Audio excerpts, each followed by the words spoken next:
कृषी विभागामार्फत शेतकऱ्यांना वाटप करण्यात आलेल्या महत्त्वाच्या खतांचा तुटवडा असल्यामुळे शेतीची कामं मोठ्या प्रमाणावरती रखडली आहेत। यावर युवासेना प्रमुख सुशांत नाईक आक्रमक झालेले पाहायला मिळाले। पाहूयात। मला किती वेळ बोलावं लागतो साहेबांनी बोलवलं कधी जायचं नाही मला आता जरूर मिळाला आयच्याकडून फोन झाला तो 4 मला लवकर यायचं ना काय कृषीचे काय तुम्हाला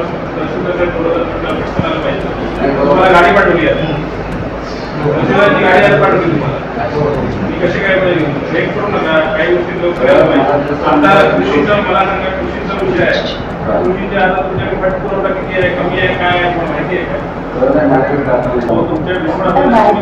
तुम्ही एक अधिकारी असतील ना तुम्ही एक तिथले डॉक्टर कर्मचारी असता तुम्हाला माहिती पाहिजे ना किंवा तालुक्यात शॉर्टेज आहे खताचं खताचं शॉर्टेज असताना तुम्ही आता काय करा तुम्ही काय पुढची भूमिका काय घेणार आहे तुम्ही ते सांगा।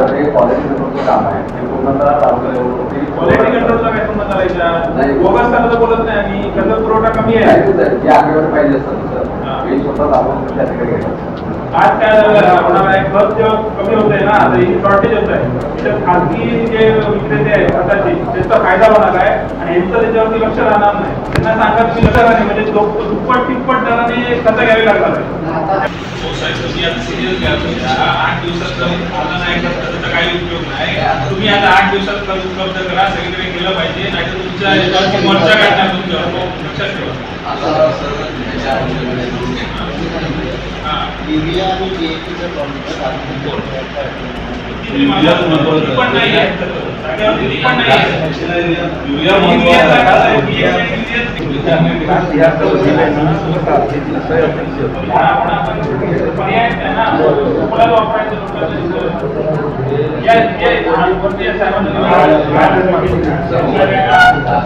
कृषी विभागात खतांचा तुटवडा आहे म्हणून आम्ही तहसीलदार देवगड आरजे पवार यांची आज भेट घेतलेली आहे। आमच्या शिष्टमंडळामध्ये आमचे तालुका प्रमुख जोगल साहेब असतील, जयेश नर असतील, नारकर असतील, पक्षा ठाकूर मॅडम असतील आणि सर्वच पदाधिकारी उपस्थित आहेत। आणि खरं म्हणजे शेतकऱ्याविषयीचे हा जो खताचा तुटवडा आहे म्हणजे भात शेती ही आता जवळजवळ झालेली आहे। आंब्याचा सीझन आहे, येत्या काळात जो आंब्याचा खताचा सीझन आहे तो पण आता आलेला आहे। आणि अशा असताना सुद्धा कृषी विभागाने जो सुफला असेल, डीएपी असेल आणि अनेक खतं असतील यांचा तुटवडा या ठिकाणी झालेला आहे। आणि ह्या तुटवड्याचा आढावा कृषी विभागाने घेतला आहे का आणि ती खतं कधी उपलब्ध होतील हा आम्ही प्रश्न या ठिकाणी मांडलेला आहे। येत्या 8 दिवसात जर ही खतं उपलब्ध नाही झाली तर शिवसेना उद्धव बाळासाहेब ठाकरे आपल्या स्टाईलने या पुढच्या 8 दिवसात आंदोलन छेडल्याशिवाय राहणार नाही। कारण 8 दिवसानंतर जर खत मिळालं शेतकऱ्यांना तर त्याचा काही उपयोग राहणार नाही। त्यामुळे ह्या संदर्भातल्या बैठका घेणं खरं म्हणजे पालकमंत्री नितेश राणे यांची जबाबदारी होती। मे महिन्यातच ही बैठक घेऊन सिंधुदुर्गमध्ये खतांचा कारण मागच्या वर्षी पण आम्ही हा प्रश्न उपस्थित केला होता की बोगस खतं विकली जातात आणि त्यामुळे खतांचा तुटवडा जो आहे तो आर्टिफिशियल केला जातो आणि मुद्दामून खासगी विक्रेत्यांना याला संधी दिली जाते। त्यामुळे ह्याचा आढावा पालकमंत्र्यांनी घेणं खूप गरजेचा होता आणि तो आढावा न घेतल्यामुळे आज हा तुटवडा झालेला आहे। फक्त ठेकेदारीसाठी म्हणजे रस्ते ठेकेदार आहेत त्यांचे आढावे, पीडब्ल्यूडीचे आढावे घेतले जातात, पण शेतकऱ्यांचे जो तुटवडा आहे खताचा त्याच्यासाठी आढावे कुठचेही घेतले जात नाहीत। त्यामुळे फक्त हे पालकमंत्री रस्त्याचे ठेकेदारांसाठी जोडले आहेत का हा खरा म्हणजे प्रश्न या ठिकाणी निर्माण होतो आहे। त्यामुळे येत्या काळात जर हा तुटवडा भरून निघाला नाही असं आम्ही कृषी अधिकाऱ्यांना पण सांगितलेलं आहे। आज कृषी अधिकारी सुद्धा या दालनामध्ये उपस्थित होते, त्यांचे अधिकारी उपस्थित होते, तहसीलदारांना सुद्धा आम्ही निवेदन दिलेलं आहे।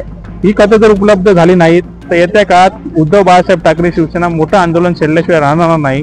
खरं म्हणजे हा जो तुटवडा आहे तो पूर्णपणे खाजगी विक्रेत्यांसाठी केला जातो। खाजगी विक्रेते ह्याच्यामुळे शेतकऱ्यांच्या भरपूर नुकसान होतं।